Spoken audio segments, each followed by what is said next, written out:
इस पॉडकास्ट के अंदर हम एंशिएंट इंडियन एजुकेशन सिस्टम के ऊपर पूरा का पूरा डिस्कशन करने वाले हैं कि किस तरह से पुराने टाइम में, पुराने वक्त में एजुकेशन जो है वो दिया जाता था, कितना इम्पोर्टेंटली बच्चों को एजुकेशन पढ़ाया जाता था, कौन सी ऐसी चीज़ें थी उस टाइम में जो कि अलग थी हमारे इस टाइम से, और किस तरह से वो अपने टाइम में आगे थे या फिर हमारे टाइम से भी काफ़ी आगे थे। तो उसके ऊपर भी हम थोड़ा सा डिस्कशन करेंगे। सबसे पहली बात कि हम यहाँ पे अभी के करंट एजुकेशन सिस्टम को भला बुरा सुनाने या फिर उनको ऐसा बुरा बोलने के लिए नहीं आए हैं। हम यहाँ पे एक सिंपल सा एंशिएंट एजुकेशन सिस्टम का पॉडकास्ट इसलिए बना रहे हैं ताकि लोग जो है वो अवेयर बने। दूसरी एक चीज़ ये है कि शायद से हमारा पास्ट में जो भी एजुकेशन सिस्टम था वो कहीं ना कहीं बेहतर था, क्योंकि अगर आप देखोगे तो पास्ट में जो है फॉरेनर स्टूडेंट्स जो है वो इंडिया में काफ़ी ज़्यादा आ रहे थे। इवन आप देखोगे काफ़ी ग्रोन कंट्री के लोग भी इंडिया में जो है पढ़ने के लिए आते थे। तो इंडिया जो है वो एक एजुकेशन सेंटर बन गया था वो टाइम पे, और यहाँ पे जो है सबसे बड़ी बड़ी रिसर्च और सबसे बड़ी बड़ी इन्वेंशंस होती रहती थी। तो यहाँ पे हम यही सारी चीज़ों को फिगर आउट करेंगे कि ऐसी कौन सी चीज़ें थी वहाँ पे जो कि इस एजुकेशन सिस्टम को हमारे आज के एजुकेशन सिस्टम से अलग बनाती है और अपने आप को एक यूनिक एजुकेशन सिस्टम बनाती है। तो इसके ऊपर ये पूरा का पूरा पॉडकास्ट होने वाला है। आई होप आपको भी ये पॉडकास्ट पसंद आएगा, क्योंकि हमें तो बहुत पसंद आया, क्योंकि हम जब इस चीज़ के ऊपर रिसर्च कर रहे थे तो हमें काफ़ी सारी इंटरेस्टिंग चीज़ें मालूम पड़ी थी। शुरू करते हैं सबसे पहले टॉपिक से, जिसके अंदर हम बात करने वाले हैं कि एक्चुअल में ये एजुकेशन सिस्टम कैसा था। एक हल्का सा मैं आपको एक व्यू प्रोवाइड करूँगा, आपको एक आइडिया आ जाएगा कि किस तरह से ये वर्क करता होगा। सबसे पहली बात कि भारत देश जो है ना, उसमें जैसे कि सबको पता है कि मेजॉरिटी जो है वो हिंदू रिलीजन है। तो कहीं ना कहीं ये एजुकेशन सिस्टम जो है वो हिंदू रिलीजन से भी थोड़ी इन्फ्लुएंस थी, और जितना भी यहाँ पे नॉलेज प्रोवाइड किया जाता था उसमें कहीं ना कहीं एक पार्ट रहता था इस रिलीजन का। सबसे पहले यहाँ पे मैं एक बात क्लियर करना चाहूँगा कि एंशिएंट टाइम में भी ना दो एजुकेशन सिस्टम जो वो वर्क कर रही थी। तो सबसे पहली होती है वैदिक एजुकेशन सिस्टम और दूसरी आती है बुद्धिस्ट एजुकेशन सिस्टम। दोनों में डिफरेंस लैंग्वेज का और उनकी थॉट प्रोसेस का है। सबसे पहले बात करता हूँ लैंग्वेज की। तो वैदिक सिस्टम जो है वो संस्कृत में चल रही थी, संस्कृत लैंग्वेज में उसमें पूरा का पूरा एजुकेशन दिया जाता था, जबकि बुद्धिस्ट सिस्टम जो है वो पाली लैंग्वेज में प्रोवाइड किया जाता था। वैदिक सिस्टम की बात करें तो उसमें वेदास, वेदांगास, उपनिषद और ऐसी चीज़ों के बारे में बताया जाता था। उसके ऊपर पूरे का पूरा जो है सिस्टम जो है वो घूमता रहता था। जबकि बुद्धिस्ट सिस्टम जो है वो थॉट प्रोसेस होती थी, उनके कुछ अपने कंक्लूजन्स रहते थे मेजर बुद्धिस्ट स्कूल्स के, तो वो उसके ऊपर वर्क करती थी, उनके अपने खुद की रिसर्च के ऊपर। जिस तरह से आज के एडवांस टाइम में भी हम देखते हैं कि एक छोटे से बच्चे से लेकर जब तक वो एक अच्छी पोजीशन पे ना जाए, अपने पैरों पे खड़ा ना हो जाए, तब तक उसको एजुकेशन काफ़ी अच्छी मात्रा में प्रोवाइड किया जाता है। उसी तरह से एंशिएंट टाइम में भी चाइल्डहुड से ही पूरा का पूरा एजुकेशन का प्रोसेस जो है वो स्टार्ट हो जाता था। चाइल्डहुड से ही बच्चे को सारा एजुकेशन जो है वो प्रोवाइड किया जाता था, उसको नॉलेज जो है वो प्रदान किया जाता था। आज के एजुकेशन सिस्टम की तरह ही उस टाइम में भी बच्चे की जब 5 साल की एज होती थी तब से उसको नॉलेज जो है वो प्रदान किया जाता था। आज के टाइम में तो काफ़ी सारी और भी चीज़ें आ गई, जैसे कि आप देखोगे अभी तो सीनियर जूनियर और ऐसी कुछ चीज़ों का भी कॉन्सेप्ट चल रहा है। लेकिन उस टाइम में ऐसा कुछ भी नहीं था, और चाणक्य नीति भी एक तरह से यही बताती है कि किस तरह से हमें बच्चे को एक एज तक खेलने देना चाहिए, उसके बाद उसको एक अच्छे शिक्षक की तरह उसको एक नॉलेज प्रोवाइड करना चाहिए, और ये चीज़ हमें यहाँ पे दिख रही है क्लियरली।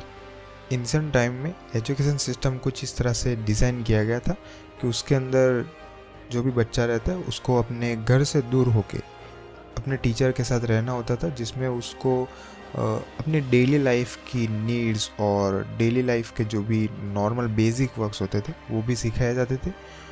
उसके साथ साथ उसको किस तरह से एक बाहरी जीवन जिया जाता है उसके बारे में भी नॉलेज प्रदान किया जाता था।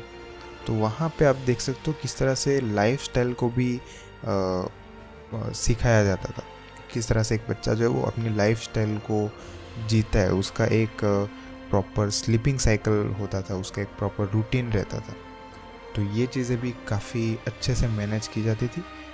और आई थिंक ये चीज़ काफ़ी इम्पोर्टेंट भी है, क्योंकि जब आप चाइल्डहुड से लेके अडल्टहुड तक पूरा का पूरा ये प्रोसेस सीखते हो कि किस तरह से आप मॉर्निंग रूटीन आपका रहता है, फिर किस तरह से आप फूड जो है वो कंज्यूम करते हो, वो सारी चीज़ें आपको कहीं ना कहीं अपनी लाइफ में अफेक्ट करती है। ये जितना भी मैंने आपको बताया ये पूरा का पूरा वैदिक सिस्टम का पार्ट था बाय द वे। तो ये वैदिक सिस्टम में इस तरह से फॉलो किया जाता था। बात करें जब बुद्धिस्ट सिस्टम की, तो वहाँ पे एजुकेशन जो है वो 8 की एज में स्टार्ट होता था। मतलब कि बच्चा जब 8 साल का होगा तो उसको एजुकेशन प्रोवाइड किया जाता था, वहाँ से उसका प्रॉपर एजुकेशन जो है वो स्टार्ट होता था। बुद्धिस्ट एजुकेशन सिस्टम में यूनिकनेस ये थी कि जब वो 8 साल का होता था, जब ये एजुकेशन सिस्टम को एक्सेप्ट करता था, तो उसको अपना घर छोड़ देना होता है। मतलब कि वो फिर से उस घर में नहीं जाएगा। इस तरह से उसको एक रूल जो है वो सेट किया जाता था। तो वो एक अपने घर से कम्प्लीटली अपनी अटैचमेंट जो है वो रिमूव कर देता है, वो वहाँ से चला जाता है। तो ये पूरा का पूरा एजुकेशन सिस्टम वहाँ पे चलता था, जिसके अंदर एक गाइडेंस के अंदर उसको रखा जाता है। जो भी टीचर या फिर मॉन्क जो भी रहते हैं वो उनको पूरा का पूरा एजुकेशन जो है वो प्रोवाइड करते हैं, उनको नॉलेज जो है प्रोवाइड करते हैं कि किस तरह से लाइफ जो है वो आप लिव कर सकते हो, किस तरह से चीज़ें जो है वो वर्क करती है आपकी लाइफ में। तो ये जो है ये एजुकेशन सिस्टम बुद्धिस्ट सिस्टम के अंदर रखा गया था। तो ये तो मैंने थोड़ी सी आपको बात कर दी कि किस तरह से एजुकेशन सिस्टम जो है वो दूर से दिखता था, किस तरह से वहाँ पे चीज़ें जो है वो होती थी, किस तरह से चाइल्ड को एजुकेशन इनिशिएट किया जाता, किस तरह से स्टार्ट होता था एजुकेशन का प्रोसेस, किस तरह से चीज़ें वर्क करती थी। आपको इतना मैंने आपको अभी बताया। अब बात करते हैं कुछ ऐसे यूनिक पॉइंट्स की जो कि काफ़ी यूनिक थे और सिर्फ आपको यहीं पे मिलेंगे। तो उसके बारे में थोड़ी सी बात कर लेते हैं। सबसे पहली जो स्ट्रॉन्ग चीज़ थी वहाँ पे वो ये थी कि जो भी एजुकेटिंग इंस्टीट्यूट है, जो भी इंस्टीट्यूट है, उसका एडमिनिस्ट्रेशन या फिर जो भी करिकुलम रहता है उसको कोई भी कंट्रोल नहीं कर सकता, उसको कोई इंटरफेयर नहीं कर सकता। मतलब कि आप गवर्नमेंट ले लो, मतलब गवर्नमेंट क्या, उस टाइम पे तो स्टेट्स वगैरह रहते थे, वो जो है, और इवन सोसाइटी भी उस चीज़ को कंट्रोल नहीं कर सकती थी। तो वहाँ का जो भी सिस्टम रहेगा वो पूरा का पूरा उनका खुद का एडमिनिस्ट्रेशन जो भी रहेगा वही डिसाइड करेगा वहाँ पे किस तरह से टाइमिंग या फिर जो भी चीज़ें हो रही है वो सब। तो वहाँ पे जितनी भी एक्टिविटीज़ या फिर एजुकेशन जितना भी दिया जाता था वो सारी चीज़ों को मैनेज और उन चीज़ों को स्ट्रक्चर करने के लिए किसी भी प्रकार से सोसाइटी या फिर स्टेट से पूछा नहीं जाता था। वहाँ पे सारी चीज़ें अपने आप चलती थी। तो ये एक काफ़ी इम्पोर्टेंट पॉइंट है और काफ़ी यूनिक पॉइंट है यहाँ पे। जैसे मैंने पहले बताया कि बच्चे को जो है वो घर छोड़ना रहता है और वो टीचर के साथ, अपने गुरु के साथ गुरुकुल में अपनी पूरी की पूरी स्टडी टाइम तक रहता है, वहाँ पे सारी चीज़ों को सीखता है और फिर से वो अपने घर पे आ सकता है। बुद्धिस्ट एजुकेशन सिस्टम में डिफरेंट था, वो मैंने आपको पहले ही कंफर्म कर दिया था। यहाँ पे मैं बात कर रहा हूँ वैदिक एजुकेशन सिस्टम की। तो उसके अंदर किसी भी प्रकार से फीस जो है वो चार्ज नहीं की जाती थी, किसी भी प्रकार से पैसे जो है वो चार्ज नहीं किए जाते थे। उस टाइम पे पैसे तो नहीं थे शायद, लेकिन जो भी मुद्रा है या फिर आप किसी भी प्रकार का चलन ले लो जिससे कोई वैल्यू आप प्रोवाइड कर सको, तो वो चीज़ें वहाँ पे नहीं होती थी, वहाँ पे वो चीज़ नहीं दी जाती थी। वहाँ पे उल्टा जो टीचर रहता है या फिर गुरु रहता है वो स्टूडेंट की पूरी केयर करते थे। वो उनको फूड प्रोवाइड करते थे, उनको कपड़े प्रोवाइड करते थे, उनको रहने के लिए अच्छी जगह प्रोवाइड करते थे और उनको सारी चीज़ें अच्छे से मिले, उनको एक अच्छा जीवन जो है वो मिले, उसकी पूरी की पूरी जिम्मेदारी और उस चीज़ का पूरा ध्यान रखा जाता था। तो ये चीज़ काफ़ी इम्पोर्टेंट है और आई थिंक ये चीज़ जो है वो हमें अपनानी चाहिए आज के टाइम में, क्योंकि एजुकेशन जो है वो फ्री में होना चाहिए। वैसे तो फ्री में ही है, लेकिन यहाँ पे जिस तरह से बताया गया इस तरह से फ्री में नहीं है। तो यहाँ से मैं जो बोल रहा हूँ, किस तरह से यहाँ से हमें ये चीज़ सीखनी चाहिए कि यहाँ पे जो है आपको चीज़ें प्रोवाइड कर रहे हैं ये लोग, जो भी आपकी डेली लाइफ में यूज़ होगी। फॉर एग्जांपल आपका क्लोथिंग और आपको जितने भी डेली लाइफ में चीज़ें चाहिए होगी, कपड़े वगैरह, वो आपको प्रोवाइड करेंगे। लेकिन आपको फिज़िकली वर्क करना पड़ेगा। मतलब कि आप जितनी भी चीज़ें कर रहे हो, आपको खाना बनाना आना चाहिए, ठीक है।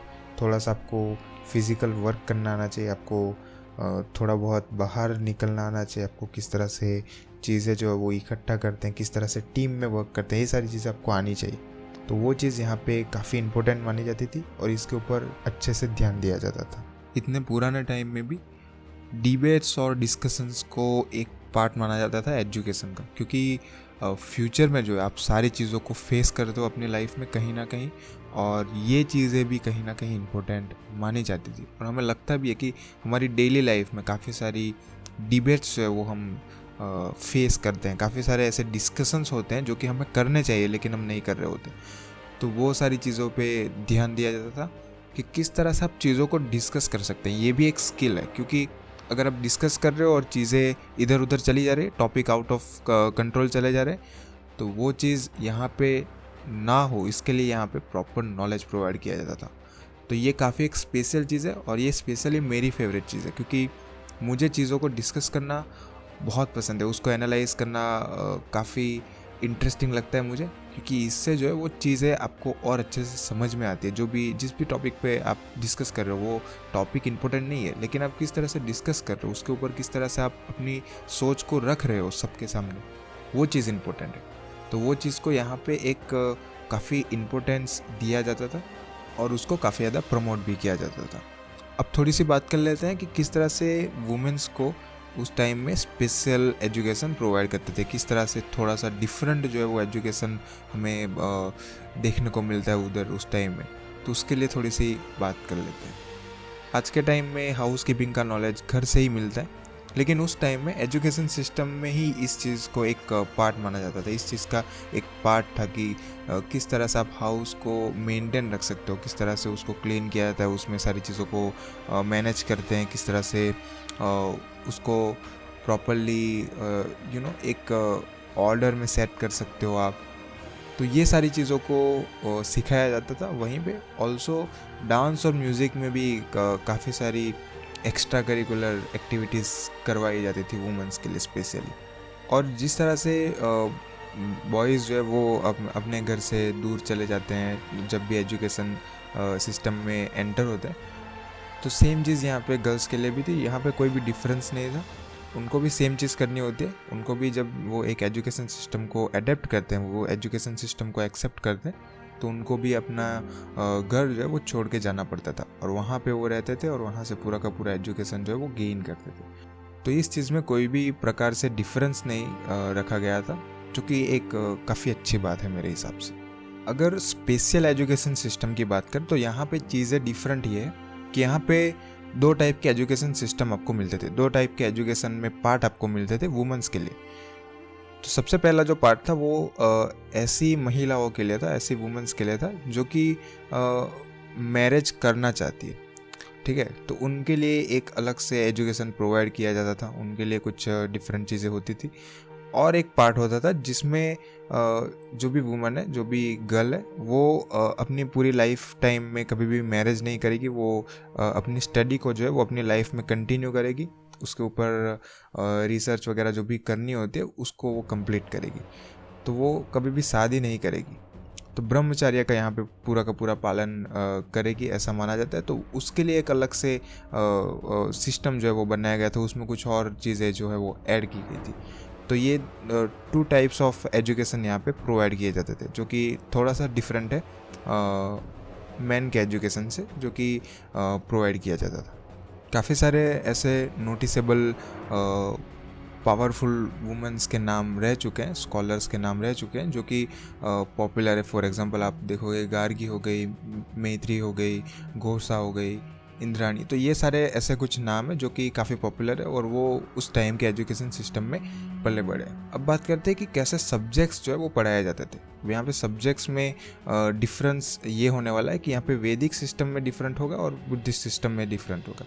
तो ये यहाँ पे डिफरेंस होने वाला है। बाय द वे, जितना भी मैंने सिस्टम ऑफ एजुकेशन में वुमेंस के लिए बताया, तो उसमें ये पूरा का पूरा वैदिक सिस्टम पे ही बेस्ड था। तो यहाँ पे जितने भी, जहाँ पे भी मैं बुद्धिस्ट सिस्टम मेंशन नहीं करा, वो पूरा का पूरा वैदिक सिस्टम पे है, क्योंकि उसमें ज़्यादा चेंजेस जो है वो देखने को मिले थे, तो उसके लिए ज़्यादा इन्फॉर्मेशंस भी हमारे पास अवेलेबल है। तो जब भी मैं बुद्धिस्ट सिस्टम मेंशन करूँगा तो आपको समझना है कि वो उसका पार्ट है।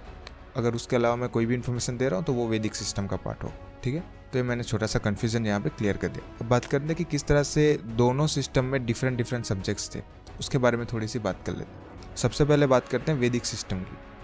तो इसमें 4 वेदों को समझाया जाता था, ऑफकोर्स, क्योंकि हमारे सबसे पुराने वेदों को समझाना ही हमारा एजुकेशन माना जाता था उस टाइम में। तो यहाँ पे ऋग्वेद हो गया, सामवेद हो गया, यजुर्वेद हो गया और अथर्ववेद हो गया। तो ये 4 वेदों को यहाँ पे समझाया जाता था। उसके अलावा उसके पार्ट माने जाने वाले 6 वेदांगास को भी यहाँ पे समझाया जाता था। तो इसमें कुछ रिचुअलिस्टिक नॉलेज होता था, ठीक है, कुछ ग्रामेटिक्स होता था संस्कृत के लिए, फोनेटिक्स होता था, एस्ट्रोनॉमी को समझाया जाता था। तो ये सारी कुछ ऐसी अलग से चीज़ें जो कि यहाँ पे समझाई जाती थी। तो इसके लिए ये पर्टिकुलर सब्जेक्ट जो है वो समझाए जाते थे। उसके अलावा उपनिषद को भी समझाया जाता था। तर्कशास्त्रों को पूरा का पूरा एक्सप्लेन किया जाता था। तर्कशास्त्र मीन्स लॉजिक और रीजनिंग, ये सारी चीज़ें हो गई। पुराण जो कि काइंड ऑफ हिस्ट्री मानी जाती है, उसको भी पढ़ाया जाता था। और भी काफ़ी सारे छोटे छोटे सब्जेक्ट्स जो है वो यहाँ पे पढ़ाए जाते थे। तो आप देख रहे हो किस तरह से काफ़ी इंटरेस्टिंग सब्जेक्ट्स यहाँ पे पढ़ाए जा रहे हैं, जहाँ पे आप देख रहे हो लॉजिक पढ़ाया जा रहा है, किस तरह से आप रिचुअल्स को समझ सकते हो, कहाँ पे वो साइंटिफिकली प्रूव हो रहा है, वो सारी चीज़ों को यहाँ पे क्लियरली पॉइंट आउट किया जाता था, जिससे कि काफ़ी एक एडवांस नॉलेज जो है वो बच्चे को मिल सके। तो ये काफ़ी इंटरेस्टिंग चीज़ है यहाँ पे।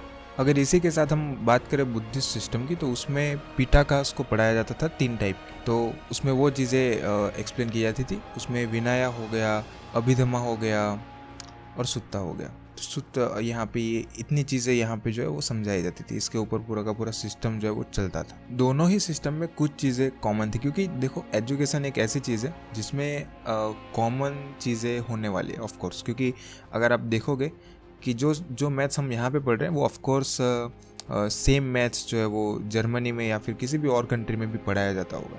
तो वो एक इंटरनेशनली चीज़ हो गई, वो एक यूनिवर्सल चीज़ हो गई। तो उसी की तरह इसमें भी आपको सिमिलरिटीज़ दिखेगी। फॉर एग्जांपल आप अरिथमेटिक को ले लो, जो मैंने अभी बताया मैथ्स सिंपली। मिलिट्री साइंस जो है, लॉ हो गया, फिर परफॉर्मिंग आर्ट्स हो गए, एथिक्स हो गया, कुछ स्पोर्ट्स हो गए। तो वो सारी चीज़ें जो है, आर्किटेक्चर्स वगैरह, वो सारी चीज़ें यहाँ पे कॉमन थी बुद्धिस्ट और वैदिक सिस्टम में, दोनों में।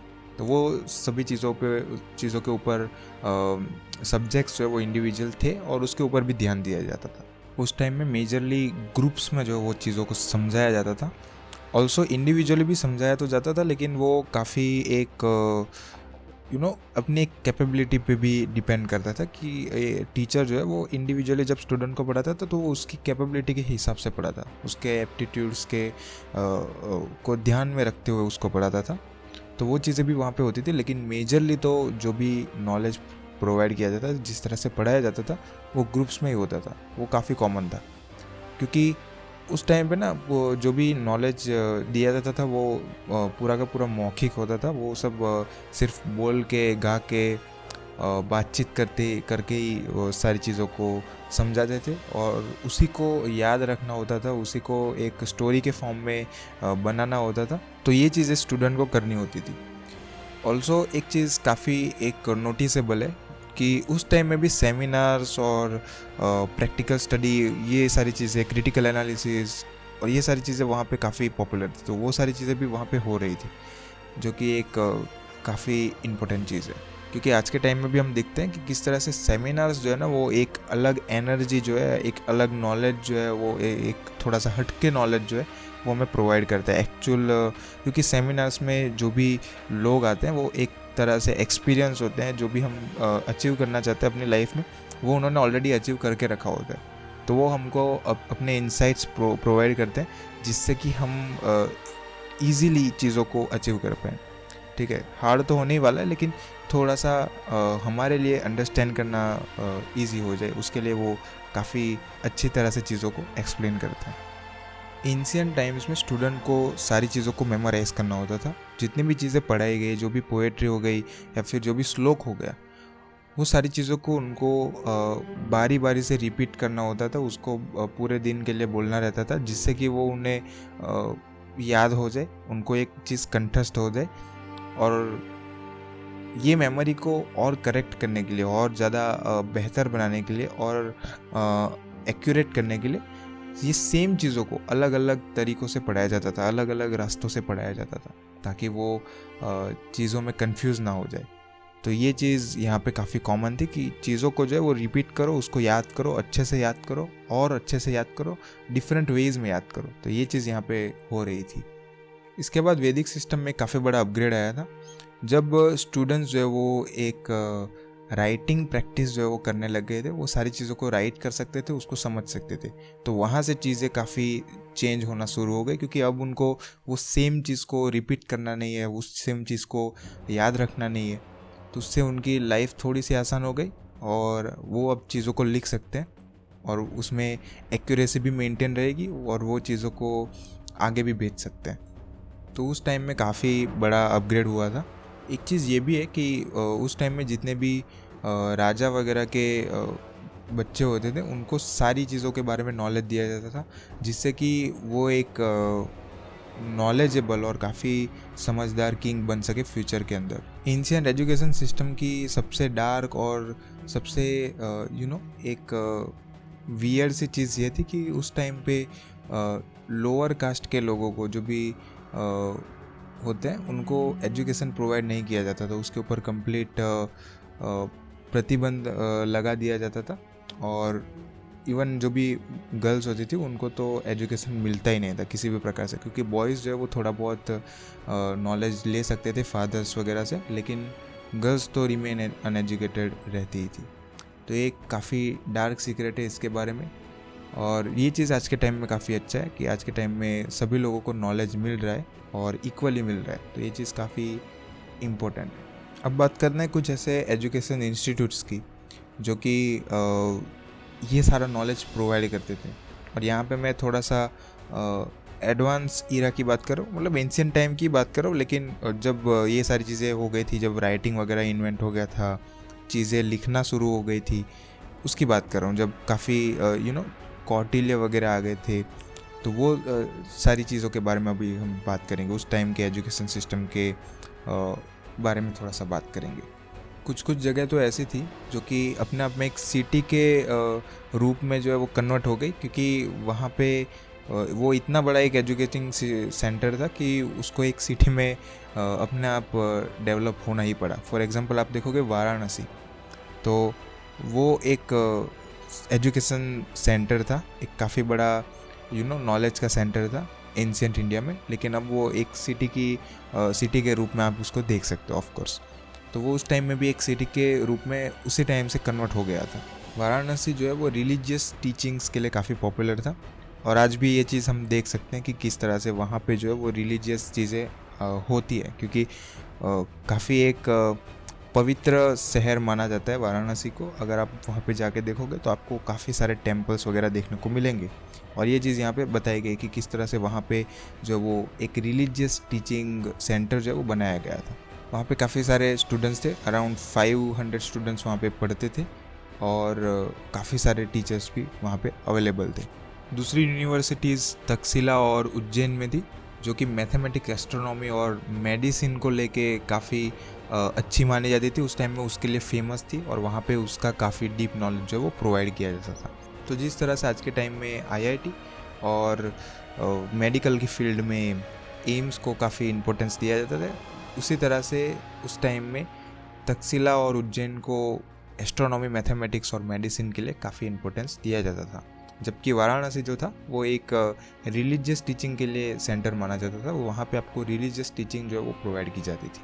तक्षशिला की सबसे ख़ास बात ये थी कि वो मैरिड लोगों को भी एज अ स्टूडेंट जो है वो एडमिशन देते थे, वो मैरिड लोगों को भी चीज़ें पढ़ाते थे। तो ये काफ़ी एक यूनिक थॉट है और आप देख सकते हो कि आज के टाइम में भी ये चीज़ नहीं हो रही, लेकिन उस टाइम में ये चीज़ को इम्पोर्टेंट माना जाता था कि आप नॉलेज किसी भी टाइम में ले सकते हो, अपने लाइफ के किसी भी फेज़ में जो है नॉलेज को गेन कर सकते हो। तो वो चीज़ को वहाँ पे सिंपल माना जाता था और ये काफ़ी नॉर्मल था कि अगर आपकी मैरिज हो गई आप फिर भी एक स्टूडेंट की तौर पे जो है पढ़ाई कर रहे हो।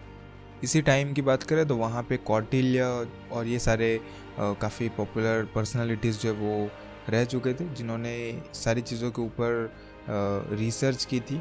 फॉर एग्जांपल आप चरक शास्त्र के बारे में जानते हो कि काफ़ी एक क्रिटिकल मेडिकल साइंस माना जाता है, उसमें काफ़ी एक एडवांस नॉलेज जो है वो प्रोवाइड किया गया है। आइडियली ये सिस्टम के अंदर किसी भी प्रकार की फ़ीस जो है वो नहीं रखी जाती थी। जितने भी बड़े बड़े चैरिटेबल पीपल होते थे वही आके यहाँ पे चैरिटी प्रोवाइड करते थे, डोनेट करते थे। और जहाँ तक बात रहती है स्टूडेंट की, तो स्टूडेंट जब अपनी एक सर्विस करने लग जाता है, अपनी एक जॉब करने लग जाता है, या फिर जब भी वो एक अर्निंग फेज़ में आ जाता है, तब वो गुरु दक्षिणा के रूप में कुछ चीज़ें जो है वो, कुछ इम्पोर्टेंट चीज़ जो है वो अपने टीचर को प्रोवाइड करता था। तो वो चीज़ यहाँ पे चल रही थी और ये एक अच्छी भी चीज़ मेरे को लगती है। काफ़ी एक यूनिक सा कॉन्सेप्ट था और काफ़ी एक इंटरेस्टिंग चीज़ मानी जाती थी। नालंदा यूनिवर्सिटी कैथोलिक और कॉस्मोपॉलिटन कैरेक्टर और ऑल्सो उसके डिपार्टमेंट ऑफ लॉजिक के लिए काफ़ी फेमस मानी जाती थी। तक्षशिला की बात करें तो वो तो मैंने आपको बता दिया कि किस तरह से उसमें जो है मेडिकल साइंस काफ़ी अच्छे से प्रोवाइड किया जाता था, काफ़ी पॉपुलर था उसमें। विक्रमशिला करके भी एक इंस्टीट्यूट थी जो कि जिसके बारे में शायद से आपने नहीं सुना होगा, लेकिन वो एक काफ़ी पॉपुलर मानी जाती थी बुद्धिज़्म के लिए। तो वो एक बेस्ट इंस्टीट्यूट मानी जाती थी तांत्रिक बुद्धिज़्म के लिए और उसमें वो सारी चीज़ों को पढ़ाया जाता था। बाय द वे यहाँ पे मैंने एक वर्ड यूज़ किया तांत्रिक, तो यहाँ पे तांत्रिक का मीनिंग आप जो सोच रहे हो वो चीज़ नहीं है। तांत्रिक का मीनिंग काफ़ी डिफरेंट होता है और यहाँ पे जो तंत्र चीज़ है वो एक अलग वे में पढ़ाई जाती थी। आप जो सोच रहे हो वो चीज़ यहाँ पे नहीं है। तो ये मैं क्लियरली यहाँ पे एक नोट करना चाहूँगा इस चीज़ को। इंडस वैली सिविलाइजेशन में से भी काफ़ी सारे ऐसे राइटिंग्स हमको मिले, लेकिन प्रॉब्लम ये है कि वो राइटिंग्स को सॉल्व करने के लिए हमारे पास अभी तक कोई रास्ता नहीं है, क्योंकि वो लैंग्वेज जो वो काफ़ी डिफरेंट है और उसको हम समझ नहीं पा रहे हैं। तो वो चीज़ यहाँ पे लिमिटेड है, तो हमारे पास इसके लिए काफ़ी लिमिटेड इन्फॉर्मेशन अवेलेबल है। लेकिन हमें देख के एक चीज़ क्लियरली पता चल रही है कि उस टाइम में एजुकेशन को काफ़ी ज़्यादा महत्व दिया जाता था। एंशिएंट इंडियन एजुकेशन सिस्टम का मेन पर्पस जो था वो ये था कि जो भी ट्रूथ है उसका रियलाइजेशन होना चाहिए स्टूडेंट को। तो वो चीज़ यहाँ पे काफ़ी एक एम के रूप में मानी जाती थी, उनका एक विज़न ये हमेशा से रहा है। अभी तक हमने जितनी भी बात करी एंशिएंट एजुकेशन सिस्टम में, उसमें मैंने नालंदा यूनिवर्सिटी को ज़्यादा फोकस नहीं किया था, उसके ऊपर मैंने ज़्यादा बातचीत नहीं की थी, क्योंकि हमने उसके लिए एक स्पेशल पोर्शन रखा था। नालंदा यूनिवर्सिटी एक काफ़ी इम्पोर्टेंट यूनिवर्सिटी थी उस टाइम की और एक काफ़ी पॉपुलर भी थी, जहाँ पे फॉरेनर्स जो वो पढ़ने के लिए आते थे। यहाँ पे काफ़ी सारे अलग अलग देशों से स्टूडेंट्स जो वो आते थे और नॉलेज को गेन करते थे। यहाँ पे टोटल 10,000 से भी ज़्यादा स्टूडेंट्स जो वो रहते थे, वो वहाँ पे स्टडी करते थे। ऑल्सो टीचर्स भी काफ़ी सारे थे जो कि ये स्टूडेंट्स को पढ़ाते थे। इस यूनिवर्सिटी में तिब्बत, चाइना, कोरिया और मेजरली सेंट्रल एशिया से काफ़ी सारे स्टूडेंट्स आते रहते थे। नालंदा यूनिवर्सिटी श्री विजया ने बनाई थी, जो कि सुमत्रा का किंग था और उसने ये यूनिवर्सिटी को बिल्ड किया था अपने लाइफ टाइम में। नालंदा यूनिवर्सिटी का कैंपस की बात कर तो वो काफ़ी अट्रैक्टिव माना जाता था। वहाँ पे टोटल 8 जो है वो स्ट्रक्चर्स बनाए गए थे, 8 कॉलेज बनाई गई थी और वो 8 के 8 डिफरेंट थे अपने आप से। तो वो अपनी एक स्पेशलिटी लेके आते थे आर्किटेक्चर में भी। तो ये चीज़ भी काफ़ी एक पॉइंट आउट करने लाया कि इसको भी नोटिस करना चाहिए। ह्यून सांग की बात करें, इनकी बात माने तो एक कॉलेज का स्ट्रक्चर जो है वो 4 फ्लोर तक बनाया गया था, इतना ऊंचा जो है उसको डेवलप किया गया था और उसमें सारी फैसिलिटी जो है वो प्रोवाइड की गई थी। इस यूनिवर्सिटी की सबसे यूनिक चीज़ ये कि यहाँ पे आपको लैब्स वगैरह काफ़ी सारी मिलती थी जिससे कि आप रिसर्च कर पाओ, चीज़ों को प्रैक्टिकली जो है वो इम्प्लीमेंट कर पाओ। सारी की सारी लैब्स जो है वो सभी तरह के सब्जेक्ट्स के लिए बनाई गई थी। उस टाइम में एडमिशन के लिए एक टेस्ट रखा जाता था, वो टेस्ट को आप पास करोगे तो आपको एडमिशन मिल जाएगा, सेम एज IIT। और एम्स में भी सेम चीज़ हमको देखने को मिलती है। किस तरह से आपको एंट्रेंस टेस्ट जो है वो देना पड़ेगा, उसके हिसाब से आपका एडमिशन जो है वो वहाँ पे हो जाएगा। फीस तो ऑफ कोर्स कोई भी रखी नहीं जाती थी, लेकिन एंट्रेंस टेस्ट जो है वो मैंडेटरी था, उसको देना पड़ता था।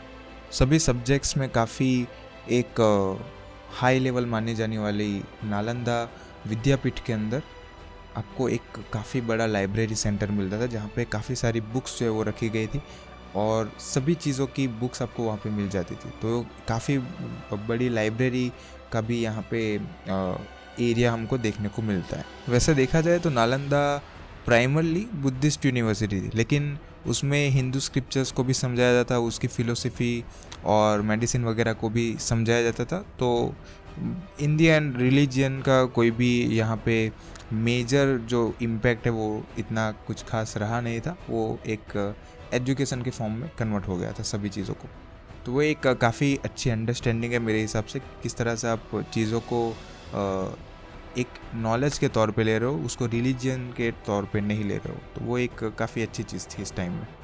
इस इंस्टीट्यूट से बुद्ध धर्म को काफ़ी अच्छी खासी प्रसिद्धि मिली थी और जितने भी फॉरेन कंट्रीज है वहाँ पे बुद्ध धर्म जो है वो काफ़ी अच्छे से स्प्रेड हुआ था इस पर्टिकुलर इंस्टीट्यूट की वजह से। तो ये पूरा का पूरा एजुकेशन सिस्टम था जो कि क्लियरली हम देख सकते हैं कि किस तरह से काफ़ी एडवांस था, सभी चीज़ों का ध्यान रखते थे वो, किस तरह से स्टूडेंट जो वो सारी चीज़ों को मैनेज करता था। तो सभी चीज़ें काफ़ी इंटरेस्टिंगली मैनेज की जाती थी, सभी पे इंडिविजुअली फोकस किया जाता था और कहीं ना कहीं ये एजुकेशन सिस्टम जो है वो अपने आप में काइंड ऑफ परफेक्ट था। तो ये था आज के पॉडकास्ट में। आई होप आपको पसंद आया होगा और अगर आप स्टूडेंट है या अगर आप टीचर है तो आपको काफ़ी सारी नई चीज़ें पता चली होगी कि किस तरह से ऐसा एजुकेशन सिस्टम जो वो एग्जिस्ट करता था एंशिएंट इंडिया के टाइम में। तो ये तो था नोवेल सीरीज़ का 11वां एपिसोड। आई होप आपको पसंद आया होगा। मैं हूँ AS पटेल और मिलते हैं नेक्स्ट पॉडकास्ट के अंदर। Thank you.